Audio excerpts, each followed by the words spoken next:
Hello, everyone, and welcome to another episode of the Destination Marketing Podcast. I'm your host, Adam Stoker. You guys, this is a fun episode today. I actually had the opportunity to be a guest on the podcast of a really good friend of mine. His name's Caleb Sullivan. I've known him for several years, and he and his co-host, Tyler, started a new show, and it's called Give Me Some Good News. And they're pretty new at it, but they do an incredible job. And I had the opportunity to go be a guest on their show this last week, and I thought the conversation would be interesting and valuable enough to share with you all. I hope you'll all go check out their show on Spotify. They do a great job, and I think it's going to be a lot of fun. So I hope you enjoy this episode of Give Me Some Good News that also is releasing on the Destination Marketing Podcast. Hello, everyone, and welcome to Give Me Some Good News, a positive podcast about positivity in travel and tourism.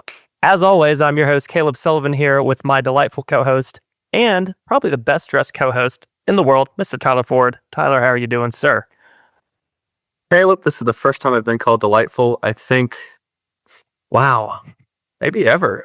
Honestly, that's ever been like an adjective of mine, so thank you. I appreciate that. It had to happen. Yeah, no, I've had to step it up, try to crush quota, Yes, so sir. it's all about the mindset. So here at work, lunch break, we're rocking and rolling. Rocking and rolling, indeed. Have with us today, though, because it's kind of it's definitely full circle for me. Yeah. Since the first time I've ever been on a podcast or even like really done anything like this was with Adam.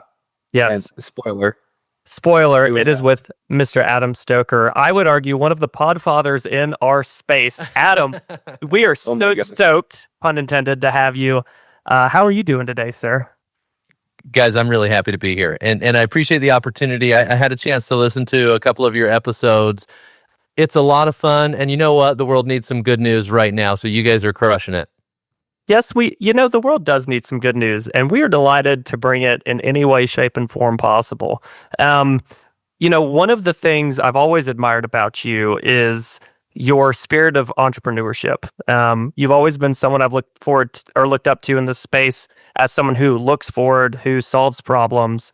And you gave me two pieces of advice that started this podcast, and I've spoken about it on the show before.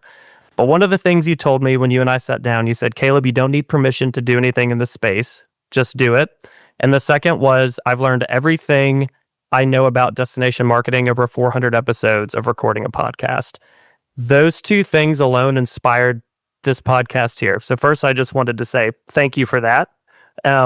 Second of all, just talk to us a little bit about your beginnings and the ethos of Adam Stoker. Well, first of all, that's really cool to hear, and I'm honored that I actually finally said something that made a difference for somebody. So I appreciate that. And, I give my kids advice all the time, and it definitely doesn't hit them near as hard as it sounds like it hit you. So I'm really glad to finally give somebody advice and have it hit home.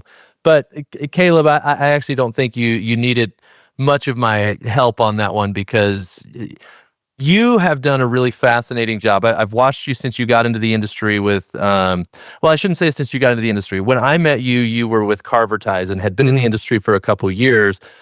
But my introduction to you was just like how quickly you knew everyone and how good you were at just talking to everyone. And the thing that I saw when we were having our conversation before was, man, if you would just press record, you already talk to everybody consistently, right? So why not record it and actually use it for content? And I actually recently came across a quote where there was a guy in the marketing space, and he said, everything you do is more valuable as content than it ever could be as labor. And the reason he says that, and I thought it was really interesting, the reason he says that is because once you record it, it can have compounding returns over and over and over again, as opposed to when you just go through it as labor. It only benefits you on the project that you're on and the conversation that you're in. And I've found that to be really profound, and I think it works really well for you, because you as labor just communicate with everybody because it's part of what you love to do, and it's part of who you are.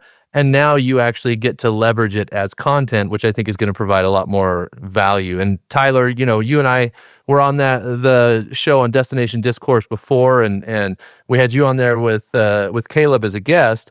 And just I haven't nearly gotten to see you in action near as much because you're a little bit outside the industry, but looking in.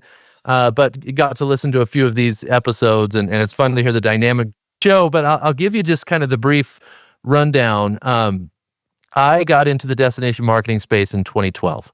I actually, so we had put a billboard up in southern Utah that said, "We'll kick your ads," and it was just kind of this fun little creative message, right?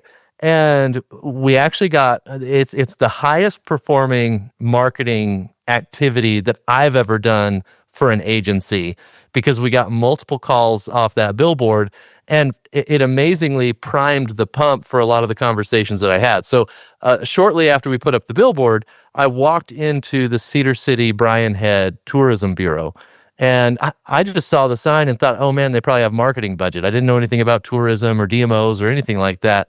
And I asked them if they needed help with their marketing. And they said, as a matter of fact, we do. And we saw your billboard. We've been meaning to call you. And so timing was just perfect. And we ended up working with them for 7 or 8 years, I believe. And that's really kind of when I fell in love with destination marketing, and went from not knowing it was a thing to kind of changing my life to the point where I wanted the rest of my career to be spent in the destination marketing space. And, we worked with several DMOs in Utah. And at one point, I think we had 10 different DMOs or tourism-related organizations in Utah that we worked with. And we're like, we want to do this thing. Like, we want to focus on tourism, build our business around it. And so we thought that scaling outside of Utah was going to be just as easy as it was to scale inside of Utah. And we were in for a rude awakening. And during that process, I ended up buying the company, went from employee to owner, which, that's a whole podcast episode in and of itself, right? But ended up deciding, and that podcast changed my life because it changed the way I look at marketing entirely. And it changed my mindset from, if you're a marketing hammer, everything is a nail. And my marketing hammer was driven by paid media. So everything to me was, you come up with your creative concept, you leverage paid media to distribute it. And then as I got into the content space and started building this podcast, I recognized the power of connection that can be created by having some of these deep and meaningful conversations with really smart and brilliant people in the industry. And so that was one thing, the value of the content. But then all of a sudden I'm like, wait a second, I'm learning at a pace that I've never learned before in my life. I actually think I may know more than a lot of people in the industry at this point, because I've been asking all these questions and getting all these answers. And all of a sudden it went from, this is a credibility piece to, I think I may be providing a value to the industry. And I can't tell you exactly when that shift happened. I know that there was a few LinkedIn messages that I got from people who said, hey, just got into the industry. I've been using your podcast to get up to speed. And hey, guess what? I got the job, after using the podcast to get some of the education that I needed. And I was like, you know what? This is actually this is not me trying to promote my services anymore. This is a service to the industry. And looking at it that way has made it that much more rewarding for me as well. Yeah, and that's huge. And this industry is ripe for good content, right? Like we are a niche industry, and we are both small but mighty, but there's also a lot of livelihoods at stake in destination marketing. So I believe, there's a good space for what you've been able to do and the brand that you've been able to create with the Destination Marketing Podcast and with Destination Discourse. And I can even say, like, when I was fresh in the industry, your podcast helped me out a lot. And it's a wild full circle moment for me to actually have you on our podcast to kind of talk about, some background here and just what you've been able to build. One of the things we were kind of talking about before we started, press and record was one of the things that I've seen in my own career and in a lot of people I talk to kind of behind closed doors is imposter syndrome. And I think one of the things that we all face, high performers like myself, like you, and like Tyler, is this idea that no matter how much we do, it's never enough. And I've kind of struggled with that as a professional. I've been very open about it. What would you say to somebody who feels like maybe they shouldn't start a podcast, or someone who maybe doesn't feel like they're good enough to be at the level that they believe they need to be? Well, I kind of remember back to the conversation you and I had at that conference where you said I gave you those two pieces of advice. And I think the first thing that's important to recognize is that everyone feels that, and it actually doesn't go away. So I'm going to give you just a little window into my mentality. I've now done over 500 podcast episodes between Destination Discourse and the Destination Marketing Podcast. You look at me and say, holy cow, he's accomplished so much as a podcaster. You called me one of the podfathers of the destination marketing industry, right? But to give you a window into how imposter syndrome works, no matter where you're at in the process, yes, I've had a lot of success on the podcasting side. I can tell you my imposter syndrome comes on the business operator side, because of course I'm not doing this. I mean, I am doing it out of the goodness of my heart in that, man, I've spent a whole lot of time and effort building valuable content without near the return I would need to get a true return on investment. You know what I'm saying? And so I technically you could say I'm doing this as a service to the industry in that sense. But as a business operator, I've made a million different mistakes. And so the funny thing is even when you get to the point where you feel like you've mastered one thing, imposter syndrome just changes the topic on you and you realize you're bad at something else, right? And not to say that I'm bad at running a business or operating a business, but it's definitely where my imposter syndrome comes in today. I'm confident as a podcaster today. And so I think the important thing for everybody to understand is imposter syndrome is only present in the things that you haven't fully mastered yet. And so if you have imposter syndrome around starting a podcast, congratulations, you're early, right? And so like there's, of course you have imposter syndrome because you don't feel like you've mastered it yet. And you can look around and I can tell you I've had conversations with some of the real pillars of our industry and outside of our industry. And the thing that was really impactful for me was to understand that they are also struggling with imposter syndrome just in a different way or on a different topic. And I'll give you an example. I actually had a really unique opportunity. One of my kind of business, I would say, I was going to say mentor, but I don't know that we're close enough for him to be a mentor, but I would say somebody I aspire to be like, somebody I really look up to is the CEO of Traeger. His name's Jeremy Andrus. And I actually was in Vegas. My wife and I went to the Morgan Wallen concert a couple of years ago, and we stayed at the Waldorf Astoria. And I'm in the hotel gym working out, and I look over, and Jeremy Andrus, the guy that I've looked up to for years, who's built $1 billion business with Traeger, is sitting there working out next to me. And I went over, tapped him on the shoulder, and just said, "Hey, man, I got to tell you, I've heard you speak. I've watched what you've done in business, and I want you to know I really value the education that I've gotten from you." And he said, "You know what? Nice to meet you. Thank you, whatever." And he's like, "You ought to come up and have lunch with me one day." And I really gracious, amazing that he was willing to do that. And I ended up about 6 months later, because he's a busy guy, we ended up having lunch. He brought me up to the Traeger office, and we had an hour conversation. And I don't want to violate any of the like private things that he shared with me, but at the time, I mean, he's a product company, and tariffs was just hitting at the time. And he was talking about tariffs made him question everything and how he was operating the business. And I'm sitting here going, what do you mean? You've already exited from a company that you took public. You're now in your second company. It's $1 billion company, and you're questioning everything about how you're running the business. Everybody suffers from this. Like this is a feeling that doesn't go away. And the only trick is to master the thing you feel insecure about.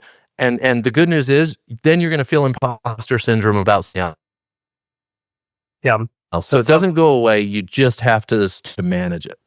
Yeah. So it's really, it's more of having this, I guess, little monster, this little gremlin of imposter syndrome and keeping it tame. And what is it? The gremlins, you don't want to put water on them, right? Like don't let it fester. Try to master it the best you can and kind of go from there. So, that's an old school reference. Yeah, there you go. Yeah, I'm trying to keep it fresh here. Tyler, I know you've got a lot of questions for Adam, so I'm going to kick it over to you, my man. Yeah, so before we shift gears to one of my questions, I did want to add one phrase that I love. It's just that the best medicine for fear is action. And I feel like I've had a lot of imposter syndrome just going into podcasting, for one. I don't know anything about this. Learning about tourism. I'm not in tourism. Moving from supply chain to sales. Not in sales. So like, but now I am. And now I'm kind of adjacent to tourism, looking in, but at least having discussions on tourism with tourism leaders. Moved from supply chain to sales. And I feel like a big part of it is just taking action, even whenever you're kind of scared or you're afraid or you're like, oh my gosh, I might fail. Just kind of close your eyes, let your feet walk, and just do it. So that's kind of my recommendation to just anyone listening in, whether it's podcasting or just whatever, just close your eyes, just take the action, just force yourself into it. And those reps are going to break that fear. But Tyler, I want to comment on that, because I think what you're saying is really profound for anybody that's listening. I have a teenage daughter, and anxiety is something that a lot of women and men, and for me, teenage daughters, because that's who I'm dealing with right now, that they struggle with. And the thing that I've said to her is the antidote to anxiety is action. And it really is, like, because if you're taking action, how can you worry? You're actually making progress. But if you are not taking action, of course you have anxiety because you're not doing anything about it. And so the antidote truly is action in that scenario. Yep. And often whenever you do end up having that negative scenario, you get, shut down or whatever it is, it's like, that not the end of the world. Just get right back up there and do it again. Like, it's all right then. Yeah. So, that's helped a lot in sales, a lot in the cold calling world I'm in now, but that's also for another full podcast. I kind of want to talk about DMOs and taking action right now. I just a quick shift into the tourism world.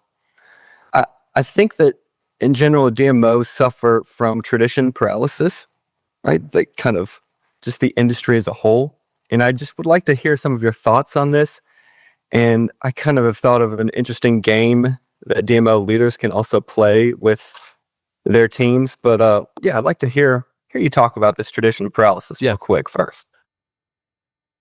Well, one of the keynotes that I've been giving lately is specifically about this topic. And I actually use the Revolutionary War as the example that I share to kind of introduce this concept.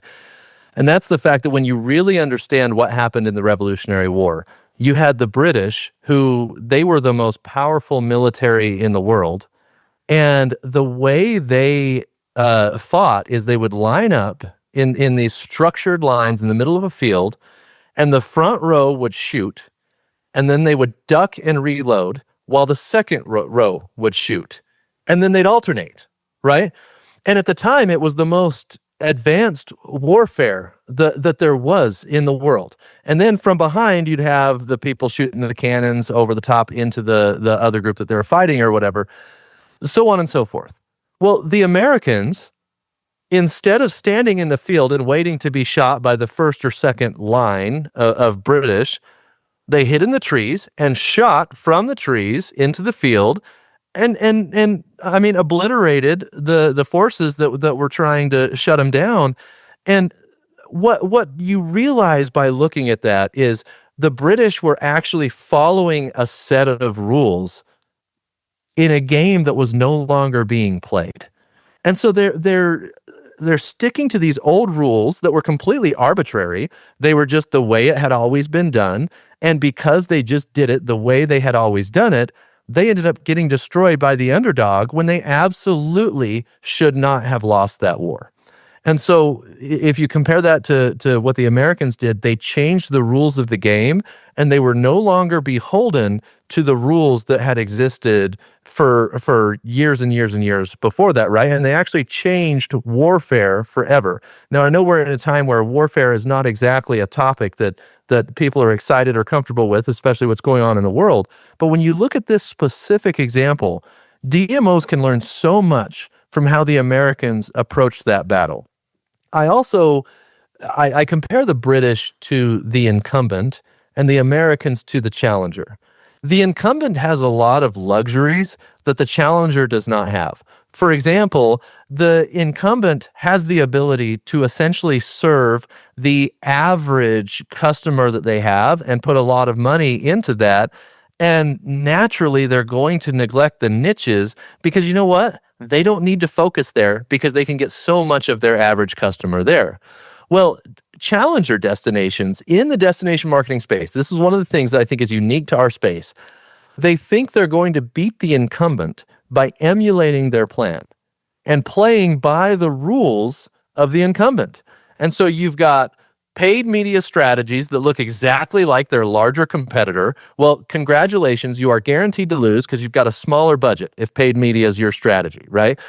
Or they'll target the same people. And I hear a lot of destinations say, well, hey, you know, we can reach X percentage of the United States within this distance from our destination. I'm like, yeah, so can 25 other destinations with a bigger budget. You know, so the really critical thing to do here as a destination is to examine the game that you're playing and make sure you're not following these arbitrary rules that exist because they've always been done that way.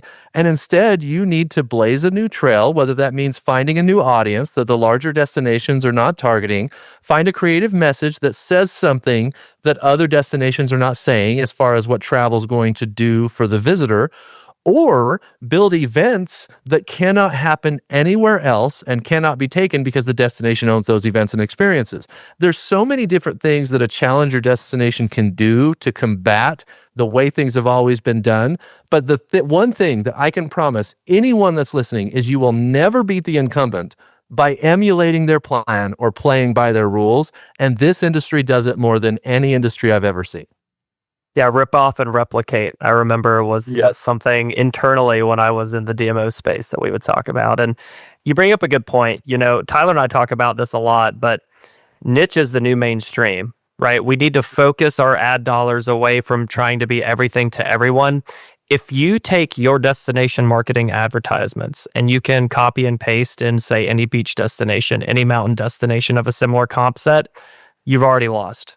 You're spending money, you're spending public dollars doing something that will not win for your destination. I completely agree. And I think the forward-thinking DMOs are having that, you know, revolutionary American mindset, are really thinking about how can we differentiate? How can we lay the foundation for the future with our marketing as opposed to just maintaining the status quo? I kind of want to piggyback off of that. If it's okay with you, what are some destinations that are doing a good job of this that others won't replicate and rip off, but can be inspired from and do something similar in their destinations? Well, I think before I get into that, and I will give some examples, but it's funny because you're kind of asking me to pick some favorite children here. Yeah. But before I get into that, one of the things you mentioned is the opportunity in the niches. And I think that that's a really important point that I just want to double down on briefly. We are in an era where content that has a specific subject matter or is built for a specific niche is going to find the people who are looking for it if it's good enough or if it resonates with that audience. And that can happen organically without media spend, which hasn't been able to happen before. So let me give you an example. My little brother just started a YouTube channel specifically for Lego resellers, right? Like he's passionate about Legos and he's building a YouTube channel, an Instagram channel, TikTok channel, all centered around Legos. Well, the specific way he talks about, because it's not just Legos, it's reselling Legos and how that works. The specific audience he's reaching is pretty small, but the algorithm pushes it to the people that have interest in that topic based on their past watch history.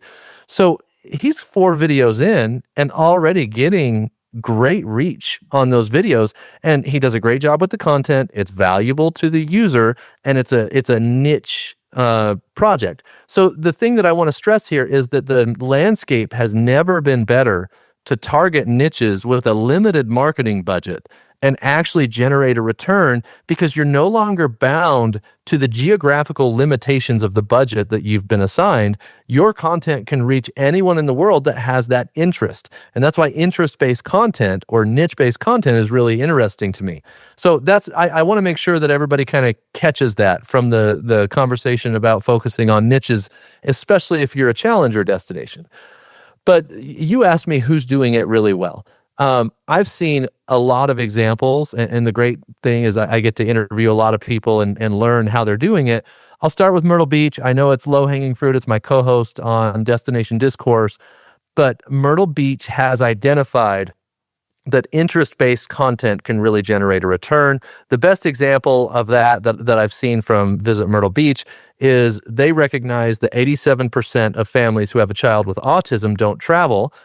For one, they wanted to change that, and that's an altruistic kind of reasoning behind it, which is fantastic.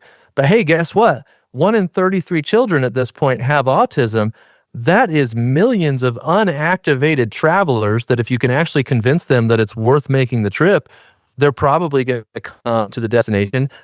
They're going to have an incredible time, and your stakeholders are going to be able to generate a lot of income, and you as a destination will be able to continue to perpetuate the tourism economy. So I really like that example. They built a show called Traveling the Spectrum. It's a reality show. They brought in these 3 families, and they gave them incredible experiences in the destinations, and they documented the good, the bad, the meltdowns, everything in between. It's not like it was just we didn't just show the highlight reel, right? Like it was everything about the story. Season 1 happened. We got tons of views on that. It actually got released on Peacock, which was incredible. And then season 2 is just getting released right now. And season 2 may be better than season 1. But this is content developed specifically for the community of people that have children with autism and have a hard time understanding how to have a good travel experience. And Myrtle Beach's belief is that by focusing on this niche for a long period of time, they're going to be the destination of choice for families with autism, and that's millions of unactivated travelers, right? So that's a great example of this that I would give. I would say that Visit Puerto Rico would be another destination and I know that's low-hanging fruit. Puerto Rico gets a lot of attention in our space for the work that they do, but they've done some really unique and innovative things that I do think breaks the rules that have been established in our space for a long time. One of those being the sunsets in Puerto Rico are so unique, and they went and partnered with Pantone and actually got a Pantone color that's specifically for the sunsets of Puerto Rico and matches that color perfectly. And that can now be sold as paint in a home. That can be used in a variety of different places. They did the same thing, I believe, with an ice cream flavor, and they've done several other really unique activities that, again, the purpose is to generate awareness and attention for Puerto Rico. And you can do that by doing these unique and innovative and thoughtful projects without needing a ton of dollars behind it. And if you do it right, you're probably going to get a lot of earned media coverage that eclipses what you could have done with paid media as well. So those are a couple of simple examples that I would give. Okay, 2026 has already been a whirlwind of travel for me. I've had the opportunity to speak at several conferences. I'm getting up early in the morning to go speak at another conference. It has been an incredible ride, and I'm really grateful to all the conferences that have had me come speak. The second half of the year, as of right now, I've got a few speaking openings, and if you or your event, whether it's a governor's conference or you're an association, if you're looking for a speaker to come talk about the issues that are facing our industry today, I'm confident I can come in and give your attendees a great experience. So if you'd like me to speak at your conference, my email is adam@thebrandrevolt.com. Hit me up and I'll see if there's a place in my schedule to be able to attend your conference and provide value to your attendees. And I love that. And I think we're in an era of niches get riches. I mean, said plainly and fun. I think DMOs can really take that and run with it. Like if you double down on an audience, whether it is an underserved audience, whether it is a niche audience that really speaks, you want it to complement your destination. And I think if DMOs can really focus on that, they're going to be a lot more successful, because one of the things I find is the people behind the brand, the authentic personalities of the people behind the DMO and behind the brand, that's what sells.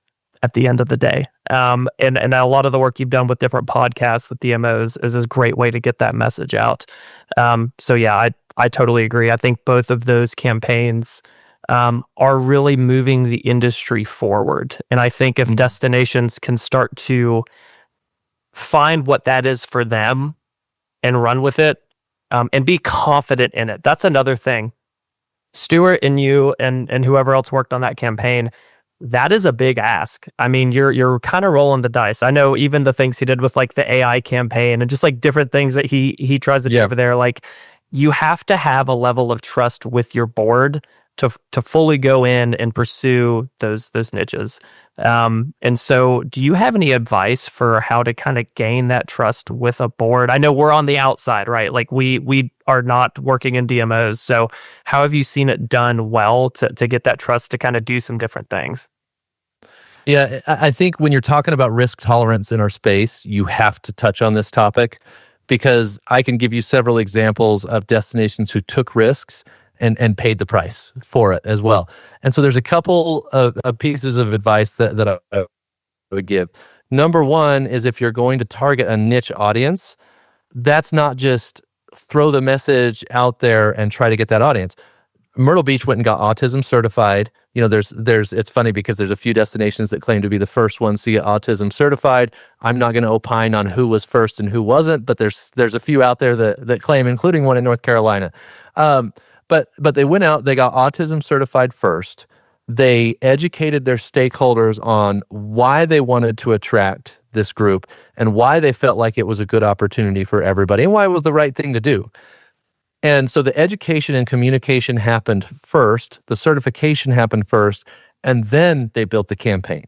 And I think that's one of the things that is really critical is you can't just, I mean, you can, but if you want to be successful, don't just go throw the campaign out there without doing the work on the experience that needs to be done. Because when the marketing doesn't match the experience, you actually end up with a really poor experience for the customer. And I promise you, word travels fast in that scenario. So that would be number one, is you got to lay the groundwork first with the experience.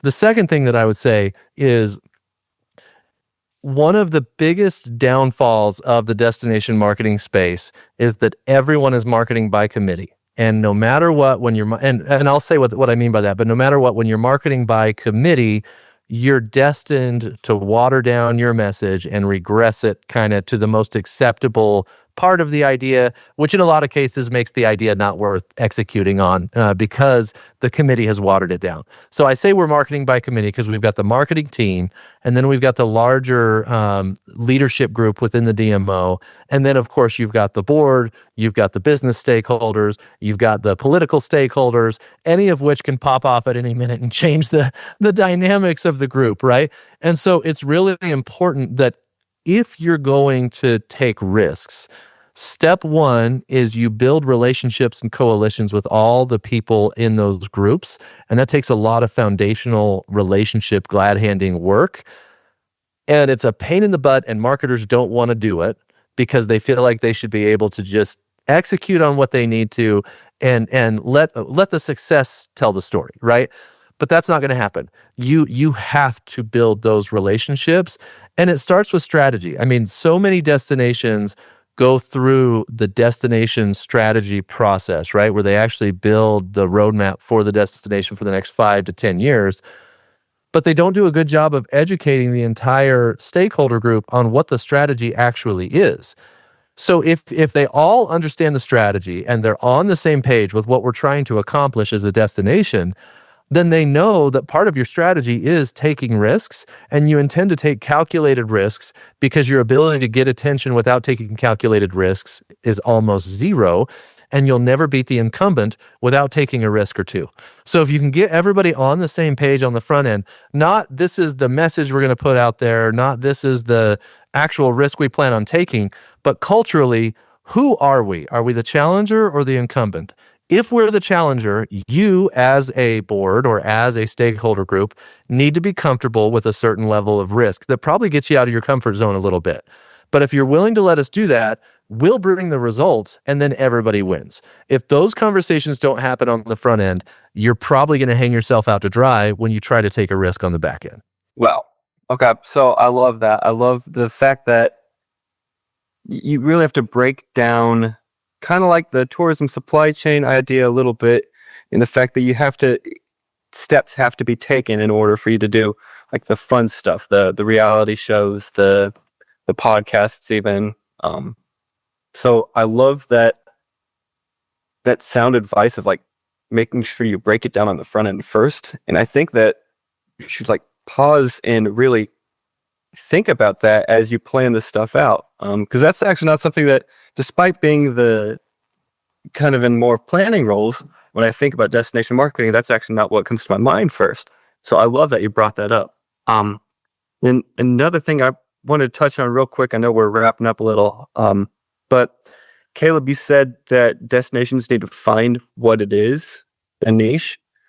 And I had an idea of how to go about doing that. I think if I was a destination leader, I would love to get my team together and say, we're done with Instagram. We're done with something big. Be super outlandish. It'd be kind of a trick, but I would make them kind of believe it at first and say, we're going to just wipe the floor clean with like what we've been working on. We're going to set it down. We need to come up with something different that's going to be better.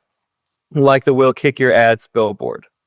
Like a set of Buc-ee's billboards. Just something random. Just, we're done with it though. And like kind of force everyone into this discomfort and coming up with all sorts of new, like ideas where they're a little bit frantic. Like, this is not good. This is, breaking what we want to do with no more Instagram, no more Facebook, whatever it might be. And I kind of just wanted to run that by you, Adam. Like, what do you think of this idea, not actually being done with Instagram, but the concept of just forcing yourself into a serious discomfort and coming up with so many ideas that like you kind of force improvements, like the ice cream or getting a paint or a reality show. Like, I feel like those ideas are hard to come by whenever you are so stuck in your comfort zone. Like, this person's in charge of Instagram and this, like, I don't know. So that's kind of one way I wanted to break it down. And it's definitely good to make sure you have that foundation laid prior to being able to do anything like that, though. But, yeah, so that's pretty big thought here. But yeah, I hear what you're saying, and I probably interpret it slightly differently than the way you're saying it. I would say I've talked a lot about, especially in today's day and age, with the rise of AI, there is a real need for marketers especially to go from tacticians to strategists. And what I mean by that is, if you're paid for what you do, your value is going to continue to diminish. If you're paid for how you think, your value is going to increase. And so thinking about that in the dynamic of what you just shared, I think one of the real challenges that destinations have is so many marketers are tactically working in the destination and not taking near enough time to work on the destination. And what you end up with in that scenario is cyclical tactical execution on the ideas that were created at the beginning of the year, right? And with AI, there really is going to be less and less excuse to get caught up in the tactical execution and ignore the high-level strategic thinking, because you can automate so many things and will be able to automate so many more things in the coming months and years. And so when you say come up with so many ideas, I know you don't mean it that way. It's not a volume thing. And I want to make that very clear. Like, the volume of ideas that you come up with is not the difference maker. The difference maker is coming up with something unique that your destination can own that no one else can. And hiking, biking, and fun for the whole family is not it. Okay, just to be clear. Also, if you, maybe I shouldn't say this, but let's put it this way. Authenticity and realness of experience is so overstated in our industry that people, like, a lot of times marketing is saying it without saying it. And so you kind of allude to it without, but man, the word authenticity or real or, anything in that vein, let's just say there's a lot of destinations using it on the nose and it's just really straightforward. So I would say I would really like to see destinations do more work on the destination, on the strategic execution. What can we own that's unique?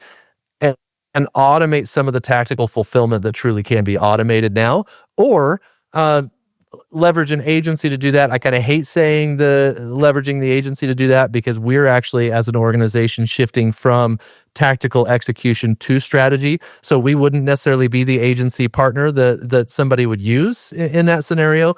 But I feel like no matter what you're doing, whether you're leveraging AI or an agency, you have to be working on the destination as opposed to just in it. You have to shift from tactician to strategist in order to provide value for the destination you serve. That is such a good point. I was having lunch with my my first boss ever in the DMO space, Nick Breedlove, like maybe a month or two ago.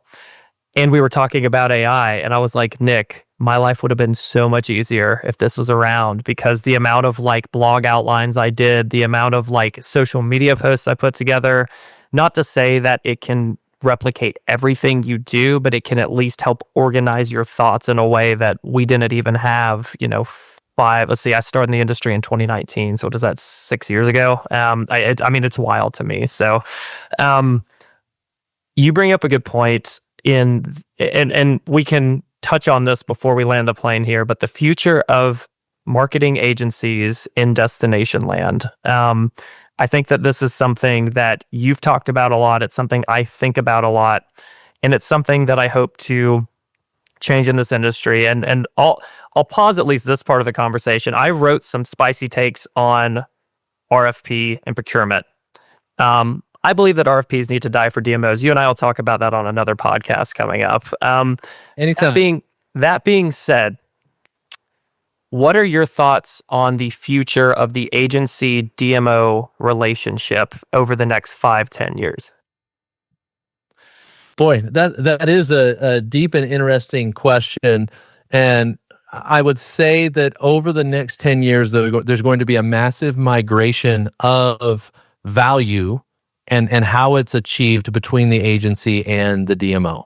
And I would say a lot of the value that's given or that is valued, and I know I used the word value in the definition, but I think you get what I'm saying. I think it's tied to tactical execution. Media buying, for example. In fact, if I had to look at what the biggest profit center in the destination marketing industry is today, it's media buying and fulfillment. And if you think about that, the value of that has to diminish over the next little while because of the ability for people to have AI-enabled media buying execution as opposed to a human analyzing the data and deciding what's better. Sooner or later, that is going to be, it's going to shift, right? And so we, as an agency, made the decision that we're going to really focus on being valued for how we think as opposed to what we do. And in fact, we sacrificed a couple of long-standing legacy relationships that only valued us for what we do instead of how we think. They wanted us to fulfill on all this stuff, but we would present ideas over and over and over again. It was like, no, just keep doing it the way we were doing it. And we ended up terminating those relationships in 2025. It was painful and it definitely lost some profit value there, but we figured we wanted to take the pain now as opposed to taking the pain and having our team structured for the past when the future comes. And so I believe that agencies are going to provide a ton of value building marketing strategy for destinations and supporting the execution, likely in a review and approve role as opposed to a fulfillment role. And I think that shift is going to continue to happen. But let me tell you the major problem with that. And I want to make sure this is abundantly clear for everybody that's listening. Something has to change significantly in the revenue model in order for that to be a successful shift. Because right now, agencies are surviving based on that media spend. And destinations are going to have to be prepared. If they want agencies to be more strategic partners and less fulfillment, you're going to have to pay a lot more for that strategy, or the agencies won't be able to profitably offer that service to you as a destination. And so historically, it's been like, well, what do I get for that $10,000 a month? Or that's an arbitrary number, right? But what do I get for that $10,000 a month? Well, the answer's been this many hours of this and this many hours of this, right? Like that's a pretty standard agency client conversation. The conversation will not look like that in the future. It's going to have to be more tied to the value of the strategy that's put together. And I can't quantify that today. Like I'm being full transparency here. Like I don't know how to go into a client today and tell them that the value of what they paid $10,000 for in the past is now 20, but the results are going to be better. But I can tell you if that shift at some point doesn't happen, the agencies are going to go out of business, or at least not be able to afford to have the teams that are currently supporting the industry that they do.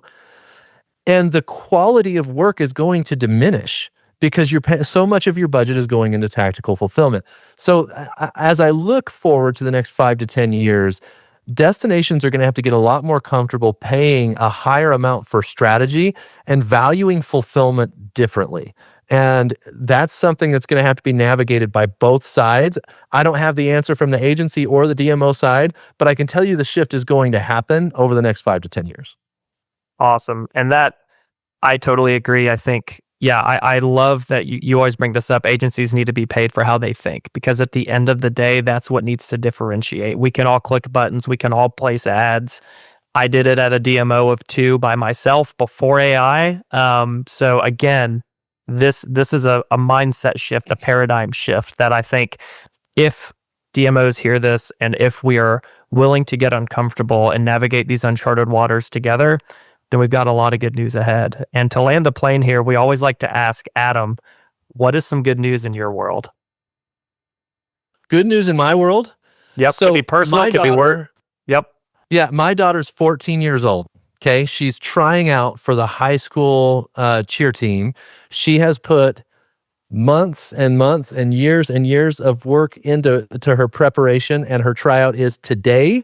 And I think she's going to make it. I think she's going to knock it out of the park. And it's been a hot topic in our family, and I'm really, really excited to see her do that. I'll tell you, Caleb, you're early in fatherhood. Tyler, I think you're early in fatherhood too, right? You've got young kids? Yep. A 4-year-old and a 1-year-old. Awesome. So you guys are in the really manual part of parenthood.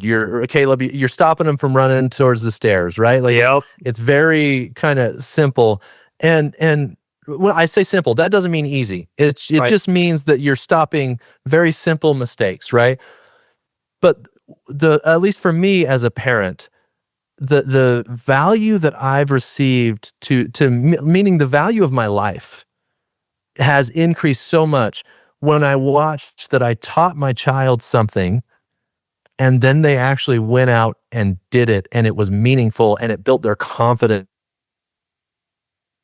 or their perceived internal value, right? And so my daughter, one of the things that I've had to work really hard with her on is to believe in herself. And we talked about anxiety a little bit earlier in the show, or fear a little bit earlier in the show. To watch her work so hard for so long, and I've been able to coach her along the way in a lot of that, and then to see it all kind of culminate in her tryout today is just so satisfying as a dad, and I can't wait for her to get home and tell me how it went. That is so exciting, man. Well, hey, congratulations to you. Congratulations to your daughter. And congratulations to the work that you're doing with destinations on the work side too. You have been a North Star. You've been a beacon to many in this industry, myself and Tyler included. So I just, on a personal note, want to say thank you, and thanks for joining us today. Adam, if people want to find you, where can they do that? Yeah, thank you for the kind words, Caleb, and Tyler, for the conversation today. I want to say this is a great show, and I don't think you guys realize the value that you are going to bring to the industry through this show. There was one of the reasons my show was able to grow so much. There was a lack of valuable education without a gatekeeper in the destination marketing space before I started my show. And one of the things that I've been able to witness over the last couple of years is kind of the democratization of education and information in our space. And I think you guys are going to be a major, major contributor to that. And I really, and I love that you're bringing like a positive, here's the good news on a daily basis, because we need it. We need it consistently. So really excited to watch your show continue to grow and develop. And I appreciate you guys having me on today. As far as reaching me, you can reach me, adam@thebrandrevolt.com. You can find me on LinkedIn at Adam Stoker or on Tourism IQ. Awesome. And Tyler, as always, where can people find you? Oh, thank you, Adam. I appreciate that a lot. That was awesome. Yeah, so you can find me at LinkedIn. You can find me on Substack at Tyler Got Books. And you know what? I'm going to do a shameless plug here. If you or your friend or anybody is putting up some buildings and you need security cameras, you need access control, fire alarms, let me tell you, you can find me at asd-usa.com. I love that. Caleb, where can people find you? As always, you can find me on LinkedIn, and you can also find me on Substack at Caleb Talks Tourism. And this has been some good news. If you haven't heard of CMO Jam yet, honestly, where have you been? This has been one of the coolest things I've ever had the opportunity to be a part of. In August, we brought together 12 of the most brilliant marketing minds in the destination marketing industry, and we were able to talk through the challenges, difficulties, but also wins and successes, and we talked about the future of destination marketing. We talked about the impact that AI is going to have in our industry, and it was such an amazing opportunity to spend an entire day with some of our brightest peers and watch them interact and discuss the challenges that they're going through on a daily basis and how every destination marketer can plan for the future. CMO Jam was a massive hit, and it's now being released as episodes. You can find them on Brand Revolt's YouTube channel. You can find them on Tourism IQ. I've shared the link to them on my LinkedIn, and I can't wait for you to see what happened at CMO Jam. Give it a listen.